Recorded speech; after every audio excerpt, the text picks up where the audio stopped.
À l'entrée de cette tour de bureau depuis 2 semaines, c'est devenu obligatoire. Pour accéder aux étages, tous les employés doivent présenter un code QR affiché sur leur téléphone. Moi, mon code est vert. Le fait qu'il soit vert me donne le droit d'entrer. S'il était jaune ou rouge, je n'y serais pas autorisé. L'application, développée par le géant de l'Internet chinois Alibaba, analyse les données du téléphone pour déterminer si son utilisateur a séjourné dans des zones à risque ou a voyagé à proximité des personnes infectées par le coronavirus. En Chine, ce code QR est le nouveau sésame pour se déplacer. Dans cette ville au sud de Shanghai, il est réclamé à l'entrée des résidences, des gares, des métros. Si le code n'est pas vert, impossible de passer. C'est rassurant.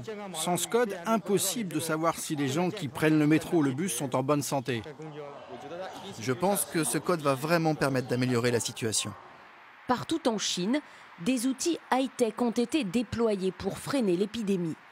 Ce casque utilisé par la police permet de mesurer automatiquement la température des passants à 5 mètres de distance.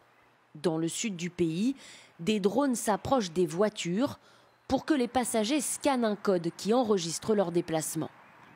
Et à Pékin, ce centre de contrôle analyse les mouvements de population pour déterminer où se trouvent les personnes à risque. Le gouvernement veut utiliser le big data pour prendre les bonnes décisions dans sa lutte contre l'épidémie.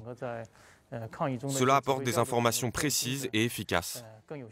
Dans le pays, il y a une autre application qui est très utilisée par la population chinoise. Elle permet de savoir s'il y a des personnes infectées par le Covid-19 autour de soi. Et par exemple, ici à Shanghai, la personne contaminée la plus proche de moi se trouve à moins de 2 km.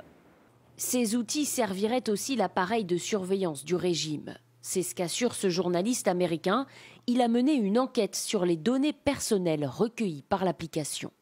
On a étudié le code informatique de l'application et ce qu'on voit, c'est qu'au moment où l'utilisateur donne la permission d'accéder à ces données, il y a une fonction qui permet d'envoyer sa localisation à la police. Et quand on y regarde de plus près, on s'aperçoit aussi que la police est derrière le développement de l'application. Au total, ce sont les données de plus de 50 millions d'utilisateurs qui sont ainsi envoyées aux autorités.